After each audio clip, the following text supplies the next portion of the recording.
Ma'am আসসালামু আলাইকুম। ওয়ালাইকুম আসসালাম।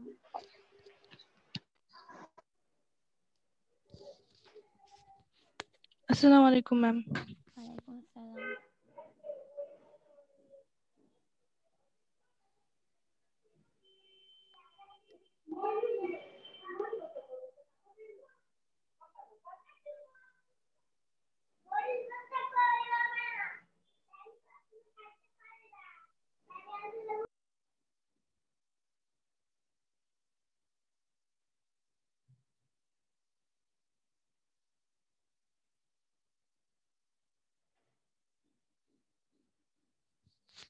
তোমরা কেউ ছবি দাওনি এবং ভিডিও অন করো নাই। কাসমা, খাদিজা, মোনালিসা, ইতি সবাই ভিডিও অন করো।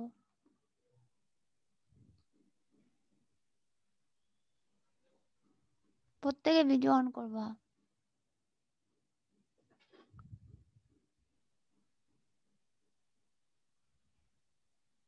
খাদিজা, কাসমা, মোনালিসা, ইতি, শাহনাজ।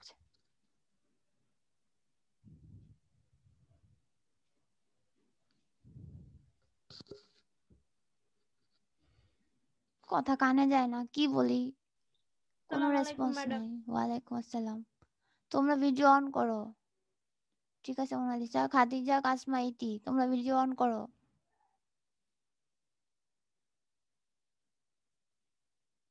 ভিডিও অন করতে তো খুব একটা কষ্টের বিষয় না, তাই না? তোমরা ভিডিও অন করো না কেন? কি সমস্যা? রোজ রোজ এক বিষয় নিয়ে চিৎকার চেঁচামেচি করতে হয়?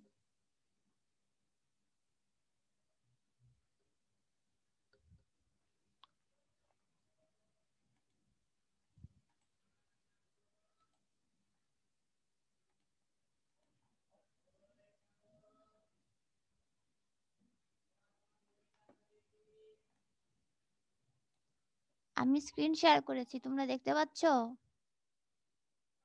জি ম্যাম।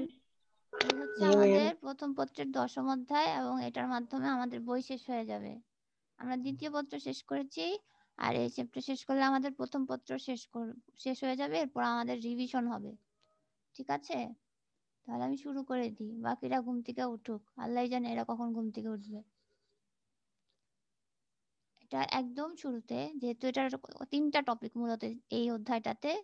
জাতির ধারণা পড়বো আমরা, জাতীয়তার ধারণা পড়বো, আর দেশপ্রেমের ধারণা পড়বো। প্রথমে হচ্ছে আমরা উৎপত্তিগত দিকটা দেখি। উৎপত্তিগত দিক থেকে যদি দেখি, এই দুটা শব্দ কিন্তু একই শব্দ থেকে আসছে, জাতি বা জাতীয়তা। জাতি শব্দের ইংরেজি প্রতিশব্দ হচ্ছে নেশন, আর জাতীয়তা শব্দের ইংরেজি প্রতিশব্দ হচ্ছে ন্যাশনালিটি। আরেকটা শব্দ কিন্তু আছে যেটা আমাদের বইয়ে নাই, সেটা হচ্ছে জাতীয়তাবাদ, ন্যাশনালিজম। সেটা এখানে অ্যাড করেনি, তো আমাদের ওটা দরকার নেই। আমরা নেশন আর ন্যাশনালিটি পড়বো। এখন নেশন ও ন্যাশনালিটি এই দুইটা শব্দ মূলত ল্যাটিন শব্দ। একই একই দুইটা শব্দ থেকে উদ্ভূত। ল্যাটিন শব্দ ন্যাটিও এবং নেটাস থেকে। ন্যাটিও নেটাস শব্দের বাংলা অর্থ হচ্ছে বর্ণ বা জন্ম। তাহলে আমরা আবিধানিক অর্থ থেকে বুঝবো যে জাতি বা জাতীয়তা বলতে আমরা এমন কিছু বুঝবো যেটা হচ্ছে মূলত জন্ম লাভ করছে বা কোনো কিছু আবির্ভূত হচ্ছে, এমন কোনো অনুভূতি। এবং এটার মূল অর্থ হচ্ছে একই বংশোদ্ভূত জনসমষ্টি। অর্থাৎ একই ধরনের সব কালচার বলো, সামাজিক সব দিক থেকে যারা একই মিস রকম আসসালামু আলাইকুম। একটা জনসমষ্টি। ওয়ালাইকুম আসসালাম। একই ধরনের জনসমষ্টি, সে একই বংশোদ্ভূত জনসমষ্টি হচ্ছে জাতি বা জাতীয়তা। আর এই যে স্লাইডটা, এই স্লাইডটাতে যা কিছু আছে এগুলি ন্যায্য এবং বহু নির্বাচনের জন্য খুবই গুরুত্বপূর্ণ। বুঝতে পেরেছো?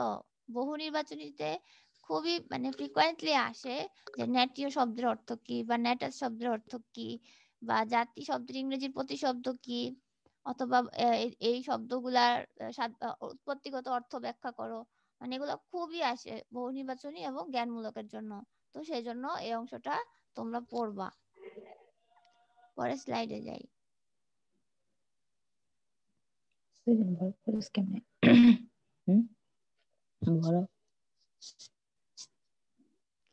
এখন আমরা জাতীয়তার ধারণাটা দেখি।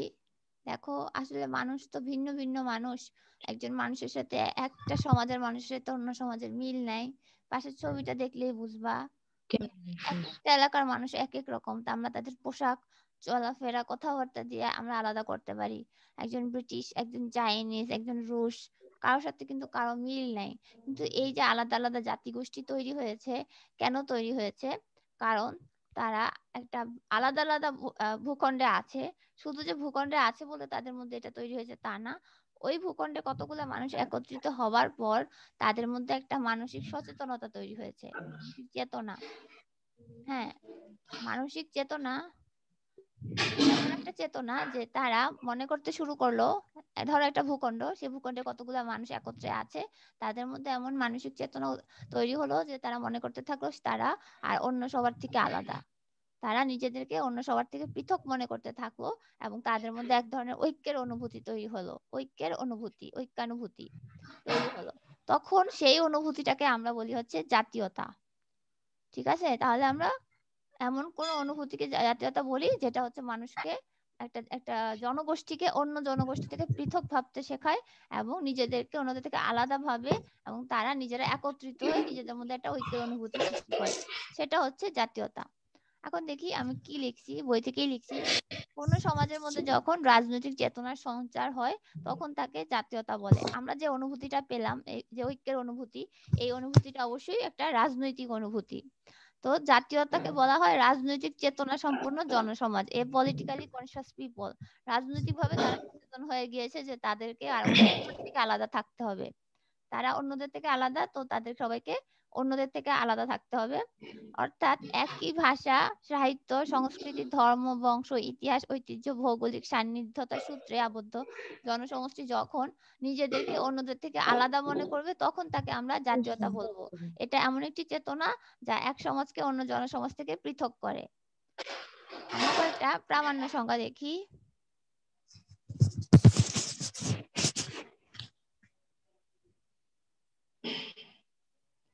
জাতীয়তার কয়েকটা প্রামাণ্য সংজ্ঞা দেখি, কারণ উক্তি আসে বইয়ের থেকে উক্তি আসে, বলা হয় যে উক্তিটি কার, এই জন্য লাগবে আমাদের বহু নির্বাচনীতে। আর সেকেন্ডলি আমাদের বড় প্রশ্ন, যদি উদ্দীপকের জাতীয়তা আমরা বুঝি তখন আমার জাতীয়তার ব্যাখ্যা তো দিতেই হবে, তো তখন আমরা জাতীয়তার ব্যাখ্যা দিব। প্রফেসর জিমবার্ন বলেছে, আমি আমি যে সংখ্যাগুলো দেই মানে স্লাইডে আনবো, বইয়ে তো অনেক সংখ্যা দেওয়া আছে, যেগুলো আনবো ধরে নিবা সেগুলো গুরুত্বপূর্ণ বিধায় আমি এনেছি। জিমবার্নের সংখ্যাটা হচ্ছে এরকম: কোন জনসমাজের মধ্যে ঐক্যের অনুভূতি দেখা দিলে তা জাতীয়তা। লাস্কি বলেছে, the idea of nationality is spiritual in character. অর্থাৎ জাতীয়তার অনুভূতি বা ধারণাটা হচ্ছে একটা আধ্যাত্মিক ব্যাপার বা আত্মিক ব্যাপার। অর্থাৎ এটা ছোঁয়া যায় না, ধরা যায় না, এটা মানুষের একটা মনস্তাত্ত্বিক ব্যাপার। হ্যান্স কোন বলেছে, nationalism is first and foremost a state of mind and act of consciousness. এটা প্রথমত এবং শেষত হচ্ছে মানুষের মানসিক অবস্থা এবং মানুষের একটা সচেতনতার কার্যক্রম, এটা হচ্ছে জাতীয়তা। আচ্ছা, এতক্ষণ তো বকর বকর করছি, এবার বলো তো আমরা জাতীয়তা বলতে কি বুঝছি? এবার তোমরা বলো যে আমরা জাতীয়তা বলতে কি বুঝেছি।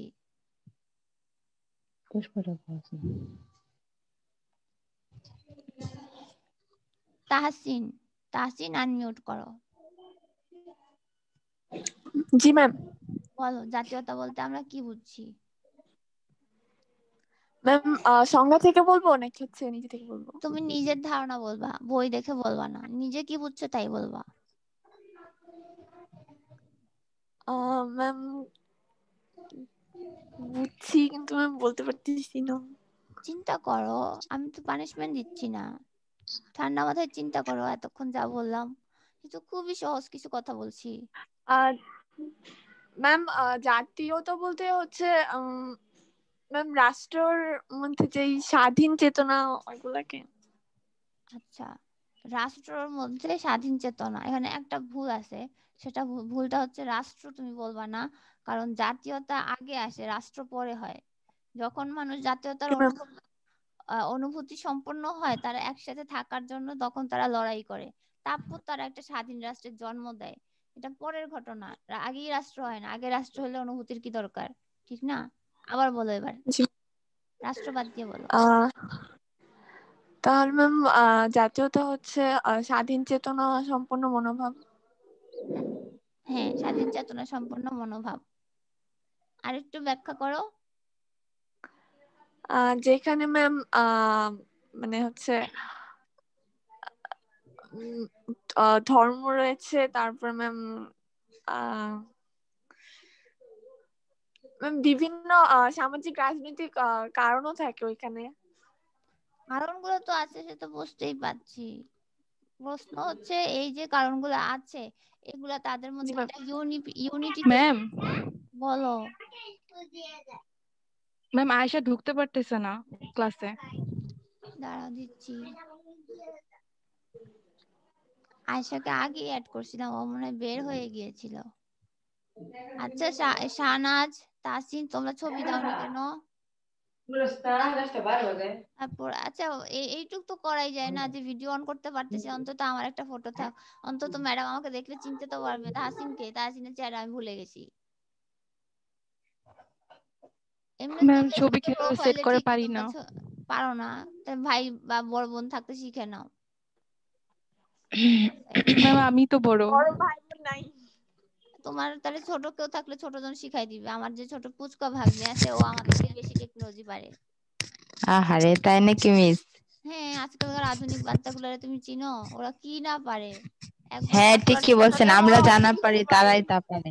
হ্যাঁ, একবার পাসওয়ার্ড শুনলে মুখস্থ করে ফেলবে, এরপর আর লুকাইতে পারবা না। হ্যাঁ হ্যাঁ। আচ্ছা, এই যে 9941935661 নাম কি তোমার? নাম কোথায়? তানজিমা আক্তার। তাহলে তানজিমা, তোমার নাম সেট করতে পারছো না? জি না মিস, কেন পারছো না ট্রাই কেন?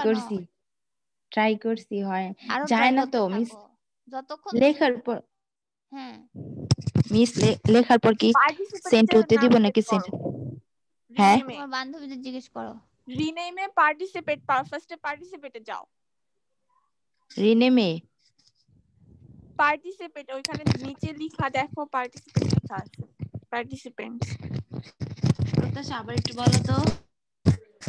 ঠিক আছে, পার্টিসিপেন্ট আছে না, ওটার মধ্যে যাও। ওকে ম্যাম, পরে শিখানিও। যাই হোক তাহসিন, তুমি যা বলছো ভালোই বলছো। আয়শা তুমি কি ঢুকতে পারছো? আমি তো অ্যাড করেছি। আয়শা তুমি বলো, তোমাকে জিজ্ঞেস করতে ইচ্ছা হয় না, তাও তুমি বলো তুমি জাতি বলতে কিছু বুঝেছো নাকি তুমি ছিলা না? ম্যাম নেট চলে গেছিল, আমি শুনি নাই। ঠিক আছে, সমস্যা নেই। আচ্ছা আমি তো রেকর্ড আপলোড করে দিব, তখন দেখে নিও। আমি পরের টপিকে চলে যাই। এখনকার টপিক হচ্ছে জাতি। আমরা জাতীয়তার ধারণাটা হচ্ছে প্রাথমিক রূপ, এই জন্য ওটা আমি আগে দিয়েছি, যদিও তোমাদের বই কিন্তু আগে জাতি পরে জাতীয়তা। আমার মনে হয় মোজাম্মেল স্যার এই জায়গাটা ভুল করছে, ওনার আগে দেওয়া উচিত ছিল জাতীয়তা পরে জাতি দেওয়া উচিত, কারণ জাতীয়তার অনুভূতি সম্পন্ন জনগণরা পরে জাতি ধারণাটা আসে। তারা যখন স্বাধীন হওয়ার চেষ্টা করে তখন জাতি ধারণাটা আসে। আচ্ছা ওখানে আমরা দেখছি রাজনৈতিক ভাবে সচেতন জনগোষ্ঠী, তাই পেয়েছিলাম না জাতীয়তার মধ্যে রাজনৈতিকভাবে সচেতন জনগোষ্ঠী, আর এখানে আসবে রাজনৈতিকভাবে সংগঠিত জনসমষ্টি হচ্ছে জাতি। তাহলে দুইটার পার্থক্য কিন্তু এখানে একটা খেয়াল করার বিষয় আছে, যে জাতীয়তা হচ্ছে রাজনৈতিকভাবে সচেতন, অর্থাৎ ওখানে মনস্তাত্ত্বিক ব্যাপারটাকে প্রায়োরিটাইজ করা হয়েছে, ফোকাস করা হয়েছে। আর এখানে রাজনৈতিকভাবে সংগঠিত জনসমাজ, অর্থাৎ তাদের মধ্যে রাজনীতি ঐক্যের অনুভূতি আছে, সচেতনতা আছে, এখন তারা একসাথে থাকতে শুরু করছে। যখন তারা একসাথে থাকতে শুরু করছে তখন তারা জাতিতে পরিণত হয়েছে। এটা হচ্ছে পার্থক্য, ওখানে শুধু অনুভূতি আছে, তখনই কিন্তু অ্যাকশনে যায় নাই, আর এখন অ্যাকশনে আসছে, এই জন্য এটা জাতি। সুনির্দিষ্ট ভূখণ্ডে বসবাসকারী একটি জনসমষ্টি যারা ভাষা, সাহিত্য, সংস্কৃতি, ধর্ম, বংশ, ইতিহাস, ঐতিহ্যের বন্ধনে আবদ্ধ, যাদের মধ্যে অর্থনৈতিক, সামাজিক, রাজনৈতিক ঐক্য বিদ্যমান, যারা জাতীয়তাবোধে উদ্বুদ্ধ এবং রাজনৈতিক সংগঠনের ভিত্তিতে স্বাধীন হবার চেষ্টা করে জাতিতে পরিণত হয়। আমাদের মেজর পার্থক্যটা যে এখানে, যারা কিনা জাতীয়তা মানে যাদের মধ্যে জাতীয়তা সৃষ্টি হয়েছে তাদের মধ্যে একটা ঐক্যের অনুভূতি আছে, কিন্তু তারা কিন্তু স্বাধীন না, তারা পরাধীন। যেমন বলা যায়, কাদের কথা বলা যায়,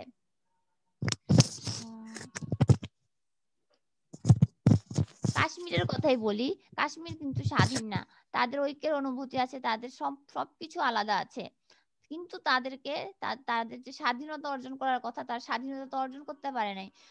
কাশ্মীর 2 ভাগ হয়ে অর্ধেক আছে ভারতের হাতে, অর্ধেক আছে পাকিস্তানের হাতে। যেহেতু তারা স্বাধীনতা অর্জন করতে পারে নাই, তারা সম্পূর্ণ ভিন্ন একটি জনগোষ্ঠী, অন্যদের থেকে আলাদা হওয়া সত্ত্বেও তারা জাতীয়তা আছে, কিন্তু তারা জাতিতে পরিণত হতে পারে নাই, কারণ তাদের স্বাধীনতা নাই।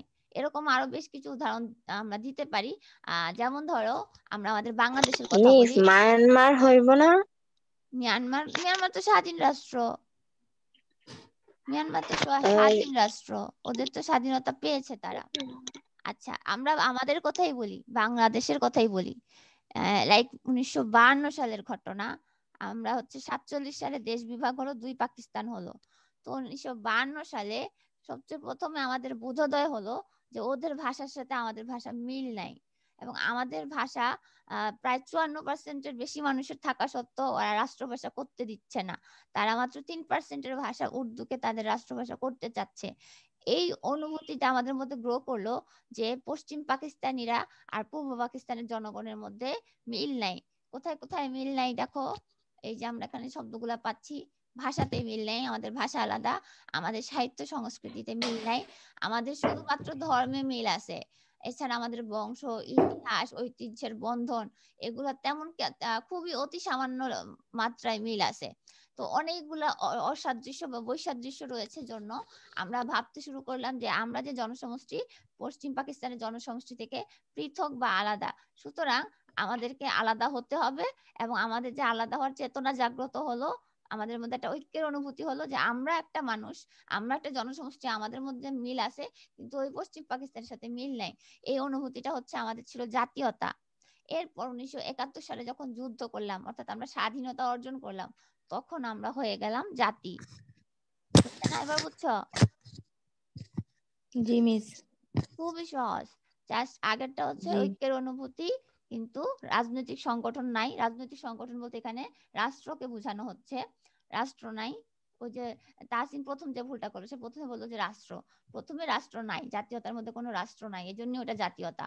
যখন রাষ্ট্র হয়ে গেল, আমরা স্বাধীন হয়ে গেলাম, তখন সেটা হচ্ছে জাতি, অর্থাৎ এখন রাষ্ট্র আছে। অর্থাৎ জাতি বলতে এমন এক রাজনৈতিক চেতনা সম্পন্ন জনসমাজকে বোঝায় যারা একটি স্বাধীন রাষ্ট্রের অধিবাসী। একদম ক্লিয়ার কাট, ঠিক আছে? এমন একজন রাজনৈতিক চেতনা সম্পন্ন জনসমাজকে বোঝায় যারা একটি স্বাধীন রাষ্ট্রের অধিবাসী। আমার ছবিগুলো কিউট হয় না? জি মিস, অনেক কিউট। মেক্সিকান, আমেরিকান, স্কটিশ, কত বিচিত্র মানুষ, কত বিচিত্র তাদের ন্যাশনালিটি, বিচিত্র তাদের দেশ।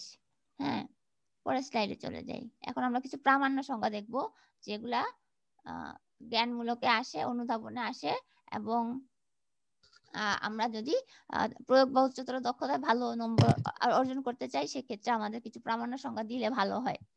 লর্ড ব্রাইস বলেছে, জাতি হলো রাজনৈতিকভাবে সংগঠিত এমন এক জাতীয়তা, অর্থাৎ জাতি হচ্ছে জাতীয়তা, রাজনৈতিকভাবে সংগঠিত জাতীয়তা যারা স্বাধীন বা স্বাধীনতা কামী। এটা একটু কন্ডিশনাল রেখে দিছে, পুরোপুরি বলে নাই যে স্বাধীন। যারা স্বাধীনতা কামী তাদেরকেও জাতি বলে অভিহিত করা হয়েছে। তারপর হায়েস বলেছে, জাতীয়তাবোধে উদ্বুদ্ধ জনসমাজ ঐক্যবদ্ধ হয়ে এবং সার্বভৌম স্বাধীনতা লাভ করে জাতিতে পরিণত হয়। ঠিক আছে, মুখস্থ করবা। আমরা এখন জাতি আর জাতীয়তার মধ্যে কিছু সম্পর্ক দেখব। বইয়ে অল্প কয়টা দিছে, আমি বাড়াই দিব, কারণ এটা বইয়ের এই জায়গাটা 3 স্টার দাও, এটা খুবই পরীক্ষায় আসে। জাতি আর জাতীয়তার সম্পর্ক, সেখানে পার্থক্য আছে, তো আমরা এটা 3 স্টার দিব। এটা প্রয়োগে আসে, খুব বেশি আসে। প্রথমে বলে যে ফাইন্ড আউট করতে যে কোন কনসেপ্টটা দেওয়া হয়েছে, তো তোমরা দেখলা যে জাতি বা জাতীয়তার কনসেপ্ট দেওয়া হয়েছে। তারপর বলবে উক্ত দুটি ধারণার মধ্যে পার্থক্য বা সম্পর্ক আলোচনা করো। এটা খুব আসে, জন্য আমি এটারে বড় বানাইছি। বই অল্প ছিল, আমি এটাকে আরো বড় করছি, এবং বইয়ে 2টা পরে পয়েন্টস ছিল, আমি পয়েন্টসের শিরোনাম দিছি, অর্থাৎ পার্থক্যগত দিক দিলাম। হ্যাঁ, এখন পার্থক্যগত দিক দেখি। প্রথম পার্থক্যগত দিক হচ্ছে সংজ্ঞাগত। জাতীয়তা হচ্ছে এক ধরনের মানসিক ধারণা যা জনসাধারণের মধ্যে ঐক্য গড়ে তোলে। এটা হচ্ছে শুধুই মানসিক ঐক্যের অনুভূতি। হ্যাঁ, তারা স্বাধীন হয়নি এখনো। আর জাতি হচ্ছে কতিপয় জনসমষ্টি যারা জাতীয়তার চেতনায় উদ্বুদ্ধ হবার পরে তারা একটা নির্দিষ্ট এলাকায় বাস করে এবং স্বাধীন, এই অটা ভুল হয়েছে, বাস করে স্বাধীন হয়, তখন তাকে আমরা বলবো জাতি। এটা হচ্ছে অনুভূতি, আর এটা হচ্ছে অনুভূতির দ্বারা তাড়িত হয়ে স্বাধীন হওয়া। উৎপত্তিগত পার্থক্যটা কি? জাতীয়তার ধারণা হচ্ছে 1600 শতকে। আমরা জানি রাষ্ট্রবিজ্ঞানের আধুনিক জনক হচ্ছে ম্যাকিয়াভেলি। আধুনিক রাষ্ট্রবিজ্ঞানের জনক তিনি 1600 শতকে প্রথম এই জাতীয়তার ধারণাটা দেন। কারণ ম্যাকিয়াভেলির আগ পর্যন্ত কিন্তু সিটি স্টেট ছিল। সেই যে আমরা গ্রিক নগর রাষ্ট্র দেখেছিলাম না, সিটি স্টেট, এর আগের পর্যন্ত নগর রাষ্ট্র ছিল, কিন্তু রাষ্ট্রের ধারণা আসে নাই। ম্যাকিয়াভেলির সময়কাল থেকে রাষ্ট্রের স্পষ্ট ধারণা আসছে। আর জাতি হচ্ছে 19বিংশ শতকে স্বাধীন জাতি রাষ্ট্র গঠিত হয়। এখানে জাতীয়তার ধারণা আসছে 1600 শতকে, আর জাতির ধারণাটা আসছে 19বিংশ শতকে। 3 হচ্ছে পরিধির দিক থেকে যদি বলি, তাহলে জাতীয়তার ধারণাটা হচ্ছে স্বল্প, যেহেতু এখানে কোনো রাজনৈতিক সংগঠন নাই এবং এটা শুধুমাত্র একটা মানসিক ব্যাপার। এটাতে কোনো অ্যাকশন নাই, ক্রিয়া নাই, এটা শুধুই মানসিক। এই জন্য এটার ধারণাটা হচ্ছে সীমিত। স্বল্প না দিয়ে আমরা সীমিত দিতে পারি। আর জাতির ধারণাটা হচ্ছে ব্যাপক। তোমরা এগুলো স্ক্রিনশট রেখে দিবা, তোমাদের বইয়ে একটু অন্যরকম করে আসে, আমি বই থেকেই বানাই, একটু চেঞ্জ করি। আচ্ছা, 4 হচ্ছে বস্তুগত বনাম অবস্তুগত। বস্তুগত বলতে আমরা সেসব ধারণাকে বুঝি যেটা হচ্ছে ম্যাটেরিয়ালিস্টিক জিনিস, এমন কোনো জিনিস যেটা ধরা ছোঁয়া যায়। অবস্তুগত হচ্ছে নন ম্যাটেরিয়ালিস্টিক আধ্যাত্মিক জিনিস যেটা ধরা ছোঁয়া যায় না। তাহলে জাতীয়তার ধারণা হচ্ছে অবস্তুগত, কারণ এটা সম্পূর্ণ মানসিক, তুমি এটা দেখতে পাবা না। কিন্তু জাতির যে ধারণাটা, এটা বস্তুগত, এই অর্থে যে আমরা ওই সুনির্দিষ্ট জাতিটাকে দেখতে পাই যারা কিনা একটি স্বাধীন রাষ্ট্রের নাগরিকে পরিণত হয়েছে। এটা আমরা দেখতে পাই না। আমরা যদি ফ্রেঞ্চ নেশনের কথা বলি, তাহলে আমরা ফ্রেঞ্চ যে লোকজন আছে তাদেরকে বুঝে নিব, আমাদের কল্পনা কিন্তু একটা চিত্র আসতেছে। কিন্তু জাতীয়তার বেলায় সেই রকম কোনো চিত্র আমাদের কল্পনায় আসবে না, কারণ এটা মানসিক। আচ্ছা, এরপর হচ্ছে 5 সার্বভৌমত্ব। জাতীয়তার সার্বভৌমত্ব নেই, কারণ রাষ্ট্র নেই, রাজনৈতিক সংগঠন নেই। আর জাতির সার্বভৌমত্ব আছে, কারণ এখানে রাষ্ট্র আছে এবং সার্বভৌমত্ব রাজনৈতিক সংগঠন আছে। ধারণাগত পার্থক্য 6, ধারণাগত পার্থক্য। জাতীয়তা হচ্ছে এক ধরনের মানসিক ধারণা, জাতি হচ্ছে একটি সক্রিয় এবং বাস্তব রাজনৈতিক চেতনা। যেহেতু এখানে রাষ্ট্র উপস্থিতি আছে, তাই আমরা বলবো এখানে ক্রিয়া প্রতিক্রিয়ার ব্যাপার আছে। জাতীয়তায় কিন্তু কোনো কার্যকলাপ দেখি না, ওটা শুধুই মানসিক ব্যাপার। জাতিতে কার্যকলাপ আছে এই জন্য, কারণ আমরা কিন্তু জাতির সংজ্ঞায় দেখছিলাম যে স্বাধীন অথবা স্বাধীনতা কামী। এখন স্বাধীন হলে তো আমরা রাজনৈতিক সংগঠন দেখতেই পাচ্ছি, আর যদি স্বাধীন না হয় সেক্ষেত্রে আমরা দেখবো একটা জনসমষ্টি যারা স্বাধীন হওয়ার জন্য চেষ্টা চালাচ্ছে, সংগ্রাম করছে, স্ট্রাগল করছে। তাহলে ওইখানে একটা বাস্তব ক্রীড়া আছে, তারা সক্রিয় একটা জনসমষ্টি যারা স্বাধীন হওয়ার জন্য সবকিছু করছে। তাহলে আমরা সেই হিসাবে প্যালেস্টাইনের জনগণকে জাতি বলতে পারি, যদিও তাদের স্বাধীন রাষ্ট্র তাদেরকে দিচ্ছে না, বিভিন্ন সময় বিভিন্ন চুক্তির মধ্যে তাদেরকে রাখছে। হ্যাঁ, চুক্তি দেওয়া হয়, কিন্তু তাদের সার্বভৌমত্ব দেওয়া হয় না, তাদের এলাকায় তাদের কোনো অধিকার নাই। কিন্তু তাদেরকে আমরা জাতি বলতে পারবো, কারণ তারা স্বাধীনতা কামী, তারা স্বাধীনতার জন্য সব সময় চেষ্টা করতেছে। তারা প্রতি মুহূর্তে ইসরায়েলের সাথে এই যে ইসরায়েল থেকে স্বাধীনতাটা আদায় করার জন্য স্ট্রাগল করে যাচ্ছে জীবনের বিনিময়ে। 7 হচ্ছে রাজনৈতিক সংগঠন। জাতীয়তায় অনুপস্থিত, জরুরি নয়, জাতির ক্ষেত্রে অবশ্যই উপস্থিত থাকতে হবে এবং আবশ্যক। 8 হচ্ছে সুসংহত এবং স্বাধীন। জাতীয়তা যেহেতু একটি মানসিক ধারণা, সেজন্য এটা খুব একটা সুসংহত নাও হতে পারে। আর জাতি যেহেতু মানে এটা একটা বাস্তব রূপ এবং এটা মাধ্যমিক রূপ, অর্থাৎ এটা হয়ে গেছে, তখন আমরা স্বাধীন হয়ে গেছে, তাই আমরা বলবো সুসংহত, স্বাধীন অথবা স্বাধীনতার সংগ্রামে লিপ্ত। স্বাধীন এবং স্বাধীনতার সংগ্রামে লিপ্ত অংশটাকেও আমরা জাতির মধ্যেই রাখবো। পূর্ব শর্ত: জাতীয়তা হওয়ার জন্য, মানে জাতীয়তার অনুভূতি সৃষ্টি হওয়ার জন্য ভাষা, সাহিত্য, সংস্কৃতি, ইতিহাস, ঐতিহ্য এবং মানসিক ঐক্যের অনুভূতির প্রয়োজন হয়। তো আমরা যখন জাতি হওয়ার চেষ্টা করলাম, হ্যাঁ, আমরা বাঙালিরা যখন জাতি হবার চেষ্টা করলাম, তখন আমাদের মধ্যে এই যে ঐক্যের অনুভূতি আসছিল, সেখানে আমাদের ভাষা, সাহিত্য, সংস্কৃতি, ইতিহাস, ঐতিহ্য এগুলা এক একটা উপাদান হিসেবে কাজ করেছে। আর জাতির ক্ষেত্রে এই সবগুলো উপাদান কাজ করেছে, কিন্তু জাতির ক্ষেত্রে উপাদানগুলো কাজ করছে এক কথায় জাতীয়তাবোধ। এক কথায় এই সবগুলো হচ্ছে জাতীয়তাবোধ, অর্থাৎ জাতীয়তাবোধ আছে, সাথে যোগ হবে স্বাধীনতা, তখন সেটা হচ্ছে জাতি। চেতনা হচ্ছে প্রাথমিক, জাতীয়তা হচ্ছে প্রাথমিক চেতনার প্রাথমিক অবস্থা, শুধুই মানসিক, অনেকগুলা চেতনার প্রাথমিক অবস্থা। আর জাতি হচ্ছে এই সবগুলা চেতনা ক্রিয়া প্রতিক্রিয়ার ফলে সৃষ্ট সমন্বিত রূপ, অর্থাৎ এই সকল চেতনার দ্বারা ধাবিত হয়ে মানুষ সংগ্রাম করে তাদের স্বাধীনতা অর্জন করে নিয়েছে। এই জন্য সব চেতনার ক্রিয়া প্রতিক্রিয়ার ফলে সৃষ্ট সমন্বিত রূপ হচ্ছে জাতি। বোধ বনাম আদর্শ, জাতীয়তা একটি হচ্ছে বোধের সমন্বয়, আর জাতি হচ্ছে একটি সংগঠিত আদর্শ। এগুলো হচ্ছে পয়েন্ট বাড়ানোর জন্য দিছি, বুঝছো? এগুলো বইয়ের মধ্যে আছে পয়েন্ট বাড়ানোর জন্য। অবস্থাগত জাতীয়তা প্রাথমিক অবস্থা, জাতি পরিণত রূপ। এই জন্যই বলছিলাম যে বইয়ে আগে জাতি দেওয়া হইলেও আমরা আগে জাতি পড়বো না, আমরা আগে জাতীয়তা পড়বো। আমরা আগে জাতীয়তা পড়বো, জাতীয়তার ধারণা শেষ করে তারপর আমরা জাতি পড়বো। আর একটা সূত্র দেওয়া আছে, এই সূত্রটার পাশে 3 স্টার দাও, তোমাদের বইয়ে আছে সূত্রটা। সূত্রটা উপরের দিকে আছে 389 পেজ। সূত্রটাতে 3 স্টার দিবা এই জন্য, করে কি বোর্ডের প্রশ্নে, এই হলো জনসমাজ যোগ রাজনৈতিক চেতনা, এখানে একটা প্রশ্নবোধক চিহ্ন দিয়ে দিল। হ্যাঁ, বলবে যে এখন কি হবে, এখন তো জাতীয়তা আছে, আমি তো আমাদের তো এখানে দেখানোই আছে, কিন্তু তখন তোমার সামনে দেখানো থাকবে না, এখানে একটা প্রশ্নবোধক চিহ্ন দিয়ে দিছে।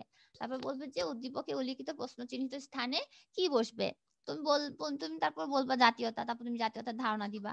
অথবা তারা এই দুইটাই দিতে পারে, এই সূত্রটাও দিতে পারে, পাশের সূত্রটাও দিতে পারে। এই যে জাতীয়তাবাদে উদ্বুদ্ধ জনসমাজ প্লাস রাজনৈতিক সংগঠন ইকুয়ালস টু প্রশ্নবোধক চিহ্ন। হ্যাঁ, তখন তোমরা উত্তর কি দিবা, যে প্রশ্নবোধক চিহ্নিত স্থানে জাতি শব্দটি ব্যবহৃত হবে, বা জাতি শব্দটি দেওয়া আছে। তারপর ব্যাখ্যায় চলে যাবে, অথবা তখন বলবে যে উক্ত দুটি ধারণার মধ্যকার সম্পর্ক নিরূপণ করো। সেজন্য বললাম যে এই সূত্রটা মুখস্থ করে ফেলবা, ঠিক আছে? এই সূত্রটা ঠাড়া মুখস্থ করবা। আমাদের জাতি আর জাতীয়তার ধারণা শেষ। এবার আমি একটু সামনে যাই। এখন জাতীয়তার ধারণাটার ক্রমবিকাশটা দেখি।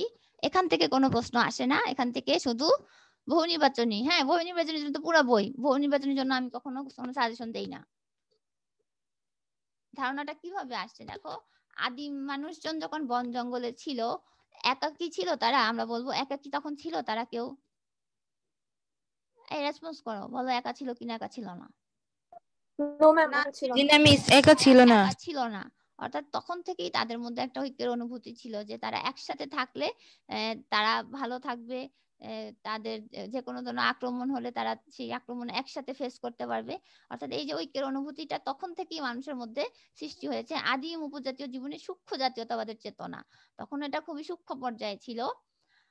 অনেকে আবার মনে করে যে প্রাচীন গ্রিক হিব্রুদের মধ্যে জাতীয়তাবাদের চেতনা বিরাজমান ছিল, কিন্তু সেটা সম্পর্কে বিস্তারিত আলোচনা করা হয় নাই।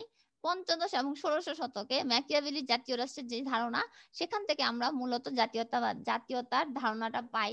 তিনি সবচেয়ে প্রথম জাতীয়তাবাদী ভাবধারার একটা উন্মেষ ঘটান। ইতালীয় দার্শনিক ম্যাকিয়াভেলি তার দূরদৃষ্টি ধারা উপলব্ধি করেন যে আগামী দিনের রাষ্ট্রগুলো হবে জাতি রাষ্ট্র বা নেশন স্টেট। এখন আমাদের এখনকার দিনে যে রাষ্ট্রগুলো, এগুলো কিন্তু আসলেই জাতি রাষ্ট্র, কারণ প্রতিটা রাষ্ট্র কিন্তু জাতির ভিত্তিতে একটা সুনির্দিষ্ট, আমরা যে একটা রাষ্ট্র গঠন করেছি, আমরা কোন জাতি? আমরা বাঙালি জাতি, তাই না? এমন জি প্রতিটা রাষ্ট্র বিভিন্ন জাতি দ্বারা গঠিত হয়েছে এবং এদের ভিত্তি হবে জাতীয়তাবাদ। অর্থাৎ রাষ্ট্রগুলো যখন স্বাধীন হয়, স্বাধীন হওয়ার আগে তাদের মধ্যে একটা ঐক্যের অনুভূতি ছিল বলেই তারা একটা স্বাধীন রাষ্ট্রে পরিণত হয়েছে। তাদের ওই ঐক্যের অনুভূতি এবং পরবর্তীতে ক্রিয়া প্রতিক্রিয়ার ফলে তারা স্বাধীনতা অর্জন করে নিয়ে তারপর তারা জাতিতে পরিণত হয়েছে। মূলত তাকে বলা হয় জাতীয় রাষ্ট্রের স্বপ্নদ্রষ্টা। এটা আন্ডারলাইন করো লাল কালি দিয়ে। জাতীয় রাষ্ট্রের স্বপ্নদ্রষ্টাকে ম্যাকিয়াভেলি। জাতীয়তাবাদে উন্মেষ রেনেসা বা নবজাগরণের ভূমিকা ছিল, কারণ কনস্ট্যান্টিনোপলের পতনের পর ইউরোপের বিভিন্ন যে জ্ঞানী গুণী মানুষজন সারা মানে তারা বিভিন্ন ইউরোপের বিভিন্ন এলাকায় ছড়িয়ে পড়ে। তো তখন তারা কিন্তু বিভিন্ন তাদের যে ধারণাগুলো, তাদের যে নলেজ, যেগুলা বিভিন্ন জায়গায় তারা যে ছড়িয়ে পড়েছে, তাদের নলেজও ছড়িয়ে পড়েছে। তো তখন বিভিন্ন ধারণার উন্মেষ ঘটে। তার মধ্যে একটা ধারণা ছিল জাতীয়তাবোধের ধারণা, এবং এই জাতীয়তাবোধ অর্থাৎ এই যে জাতীয়তাবোধের কারণে, যে ঐক্যের অনুভূতির কারণে তাদেরকে স্বাধীনতা অর্জন করতে হবে, এই অর্জনের জন্য যে স্ট্রাগল করতে হবে, এটা হচ্ছে এই অষ্টাদশ শতক বা ঊনবিংশ শতকের শুরুর দিকে খুব বেশি প্রকট ছিল। এবং ওই সময় আমরা নতুন নতুন রাষ্ট্রগুলোর আবির্ভাব দেখেছি। মধ্যযুগীয় সামন্ততান্ত্রিক রাজতান্ত্রিক রাষ্ট্রের পরিবর্তে জাতীয়তাবাদী চেতনার আলোকে জাতীয় রাষ্ট্র গড়ে ওঠার পেছনে ১৬শ শতকের একচ্ছত্র রাজতন্ত্র বিরোধী আন্দোলন একটা গুরুত্বপূর্ণ ভূমিকা পালন করে। কারণ এর আগে যে রাজতন্ত্র ভিত্তিক যে রাজ্যগুলো ছিল বা সেগুলা মানুষ মেনে নেয় নাই, রাজার শাসন কোনো কালেই মানুষ পছন্দ করে না। তো সেই রাষ্ট্রগুলো ধীরে ধীরে এক একটা স্বাধীন রাষ্ট্রে পরিণত হয়। দেখা যায় যে জনসার্বভৌম ভিত্তিক রাষ্ট্র, জনগণের সার্বভৌমত্বে সৃষ্ট এমন রাষ্ট্রের পরিণত হয়।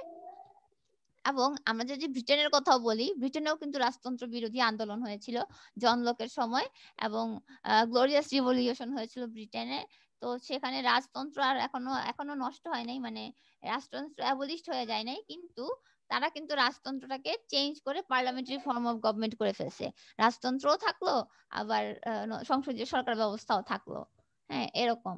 তারপর ১৭৭২ সালে পোল্যান্ডের ভাগাভাগি জাতীয়তাবাদী চেতনা জনগণের মধ্যে ছড়িয়ে দেয়।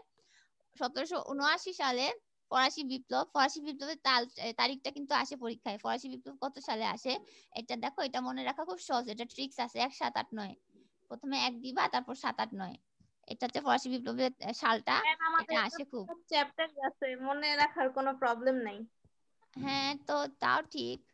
আচ্ছা, আমি যখন পড়ছিলাম আমার মনে রাখার দরকার ছিল, আমি তো আর ইতিহাসের ছাত্রী ছিলাম না, এটা সালটা মনে থাকে। তো সে সময় যে বিপ্লবে জাতীয়তাবাদী চেতনায় বিশ্ববাসীকে আরো বেশি উজ্জীবিত করে। এরপর ১৯ শতকের শেষে এবং বিংশ শতকে জাতীয়তাবাদের স্বর্ণযুগ বলা হয়, কারণ এই সময় সবচেয়ে বেশি রাষ্ট্র স্বাধীন হয়। জাতীয়তাবাদী চেতনার ফসল হচ্ছে ১৯১৯ সালের ভার্সাই চুক্তি। এটা হচ্ছে আমাদের ওই যে প্রথম বিশ্বযুদ্ধের পর যে ভার্সাই চুক্তিটা হয়, জার্মানির উপর যে কতগুলো অন্যায় জিনিস আরোপ করে দেওয়া হয়েছিল, সেই ভার্সাই চুক্তি। জাতীয়তাবাদী চেতনার বিকাশের ফলে ইউরোপ, এশিয়া, আফ্রিকায় নতুন নতুন জাতিরাষ্ট্রের উদ্ভব ঘটে। তারপর আবার স্নায়ুযুদ্ধ চলাকালীন, স্নায়ুযুদ্ধ যখন শেষ হয়, ওই শেষের দিকেও কিন্তু আমরা আরো অনেকগুলা নতুন রাষ্ট্র আবির্ভূত হতে দেখি। একটা বড় রাষ্ট্র ভেঙে ১৫টা স্বাধীন রাষ্ট্র উদ্ভূত হয়। এরকম অনেক কাণ্ড কাহিনী। এই হচ্ছে জাতীয়তাবাদ বা জাতির যে ধারণা, এটা কিভাবে বর্তমান রূপ লাভ করেছে। এখান থেকে শুধু বহু নির্বাচনের জন্য পড়বা, ঠিক আছে? বড় প্রশ্ন ছোট প্রশ্ন কিচ্ছু লাগবে না। আচ্ছা, এখন একটা প্রশ্ন খুবই গুরুত্বপূর্ণ অনুধাবনের জন্য। জাতি রাষ্ট্র বলতে কি বুঝো? এটা বোর্ডে এতবার আসছে 3 স্টার দাও। বইয়ে জাতি রাষ্ট্র বলতে কি বুঝো সেখানে 3 স্টার দাও, এটা বোর্ডে অনেক আসছে। আমাদের যদি প্রশ্নটা আসে তাহলে আমরা 2 এর জন্য কি কি লিখবো? এই দেখো, আমি তোমাদের জন্য নোট বানাই দিছি। 2 এর জন্য তোমরা কি কি লিখবা? প্রথমে ধারণাটা দিবা, জাতি রাষ্ট্র বলতে জাতীয়তার ভিত্তিতে সৃষ্ট রাষ্ট্রই জাতি রাষ্ট্র। এর থেকে সহজ পৃথিবীতে কোনো সংজ্ঞা আছে? যদি বলি জাতি রাষ্ট্র বলতে কি বুঝো, জাতীয়তার ভিত্তিতে সৃষ্ট রাষ্ট্র, এর থেকে সহজ সংজ্ঞা আছে পৃথিবীতে? বলো। কিন্তু আমি খাতা দেখতে গেলে, তো অনেকদিন করোনা চলতেছে, কিন্তু পূর্বে যখন খাতা দেখতাম আমার বমি আসতো যে এই জাতীয়তার ধারণাটা পর্যন্ত দিতে পারতো না এরা, পড়াশোনা না করলে যা হয় আর কি। তাহলে জাতি রাষ্ট্র হচ্ছে জাতীয়তার ভিত্তিতে সৃষ্ট রাষ্ট্র। যখন কোনো রাষ্ট্র প্রতিষ্ঠিত হয় জাতীয়তার ভিত্তিতে, কতগুলো মানুষ ঐক্যের অনুভূতিতে তাড়িত হয়ে স্বাধীনতা অর্জন করে, সেই রাষ্ট্রটি হচ্ছে জাতীয়তার ভিত্তিতে সৃষ্ট রাষ্ট্র, সেটিই জাতি রাষ্ট্র। দ্বিতীয়ত, সুনির্দিষ্ট ভূখণ্ডে স্বশাসনের লক্ষ্যে জাতিরাষ্ট্রের উদ্ভব ঘটে। অর্থাৎ জাতিরাষ্ট্রের ক্ষেত্রে কতগুলা মানুষ একটা সুনির্দিষ্ট ভূখণ্ডে থাকবে এবং তারা নিজেরা নিজেদেরকে শাসন করবে, এই চেতনা দ্বারা তারা উজ্জীবিত। তৃতীয়ত, জাতিরাষ্ট্রের স্বপ্নদর্শা হচ্ছে নিকোলো ম্যাকিয়াভেলি। এরপর জাতিরাষ্ট্রের বৈশিষ্ট্য, এই যে তোমাদের ৩৯০ নম্বর পেজে 10.6 জাতিরাষ্ট্র, স্টার দিয়ে রাখো। হ্যাঁ, 10.6 3 স্টার দিয়ে রাখো। এরপর আমরা জাতিরাষ্ট্রের কতগুলো বৈশিষ্ট্য আলোচনা করলে 2 এর জন্য কি এর বেশি লাগে বলো? 2 এর জন্য তো এরকম মোটামুটি হাফ পেজ লিখলেই হয়ে যায়। মানসম্মত হাফ পেজ দিতে পারলে 2 এ 2। জাতীয় রাষ্ট্রের কয়েকটা বৈশিষ্ট্য তারপর আমরা দিব হচ্ছে জাতীয়তার ভিত্তিতে সৃষ্ট রাষ্ট্র, স্বশাসন প্রতিষ্ঠা হচ্ছে এর লক্ষ্য, এটি স্বাধীন ও সার্বভৌম, এর স্বাতন্ত্র্য বোধ আছে, এর মধ্যে অভিন্ন জাতীয়তা বোধ আছে, এদের সাধারণত নিজস্ব পতাকা থাকে, জাতীয় সঙ্গীত থাকে এবং অভিন্ন জাতীয় লক্ষ্য থাকে। এই হচ্ছে জাতিরাষ্ট্রের বৈশিষ্ট্য 2 এর জন্য। হ্যাঁ, 2 এর জন্য গুরুত্বপূর্ণ। আচ্ছা, জাতিরাষ্ট্রের ধারণাটা প্রথম এনেছিল হচ্ছে নিকোলো ম্যাকিয়াভেলি। এই হচ্ছে ভদ্রলোক, ছবি দেখতে পাচ্ছ, 1600 শতকের ঘটনা। তো যখন ম্যাকিয়াভেলির যে সময়টা ছিল, সেই সময়ে বর্তমান যে ইতালি 5টা 5টা দ্বীপ রাষ্ট্র ছিল, নেপলস, ভেনাস, মিলান, ফ্লোরেন্স আর হচ্ছে ইতালি। এই 5টা দ্বীপ রাষ্ট্রকে একত্রিত করে জাতীয়তার ভিত্তি একত্রিত করে মূলত বর্তমান ইতালি হয়েছে। তো তার মনে অনেক কষ্ট ছিল যে তাদের একটা জাতি আছে যাদের মধ্যে ঐক্যের অনুভূতি আছে, কিন্তু তারা 5টা দ্বীপে আলাদা আলাদা হয়ে আছে, তারা কিন্তু রাষ্ট্র গঠন করছে না। তার এই কষ্ট থেকে তো এই যে জাতীয়তার ধারণাটা সে দেয়। মানে কি ম্যাম ইতালিকে একসাথে করছিল নাকি শুধু ধারণা দিয়েছিল? সে ইতালিতে একসাথে করছে কিনা আমি এটা জানবো, সে ধারণা দিছে, তার তো আসলে এত ক্ষমতা নাই, কিন্তু তার ধারণাটা পরবর্তীতে অন্যরা কার্যকর করছে। তখন আর কি ইতালিকে একসাথে করে ইতালির রাজা ঘোষণা করে নিজেকে। কে, ম্যাকিয়াভেলি? না, নেপোলিয়ন। হ্যাঁ, তাহলে এখানে নিকোলো ম্যাকিয়াভেলির ধারণাটা কাজ করছে যে কি বলে, নেপোলিয়ন হয়তো ম্যাকিয়াভেলির ধারণাটাকে নিছে যে 5টা দ্বীপকে একসাথে করে একটা রাষ্ট্র পরিণত করেছে। ম্যাকিয়াভেলি কিছু করে নাই। তাহলে তুমি যেটা বলছো সেটাই সে করছে, কিন্তু ধারণাটা আসছে ম্যাকিয়াভেলির কাছ থেকে। তার একটা বই ছিল, তাকে তাকে মানে তাকে ভালো ভালো যত রাষ্ট্রবিজ্ঞানী ছিল বুঝছো, এরা হয় মরে যেত, মানে তাকে মারবে তো মারবেই রাজা যে থাকুক, আর নাইলে ওদের পালাইতে হতো। একমাত্র সক্রেটিস যে কিনা সে মৃত্যুটাকে বেছে নিয়েছে, সে বিষ পান করতে রাজি হয়েছে। বাকি সবগুলা পালাইছে, নাইলে জেলে গেছে। এরিস্টটল পালাইছে, আর নিকোলো ম্যাকিয়াভেলিকে জেলে ঢুকানো হয়েছে। সে জেলে ঢুকে সে একটা বই লেখছে, বইয়ের নাম দি প্রিন্স। সেই প্রিন্স গ্রন্থে সে শাসককে বিভিন্ন উপদেশ দিয়েছে যে কিভাবে রাষ্ট্র পরিচালনা করতে হয়, কিভাবে জাতীয় ভিত্তিক রাষ্ট্র হতে পারে। জাতীয়তাবাদের ধারণা ম্যাকিয়াভেলি দেয়।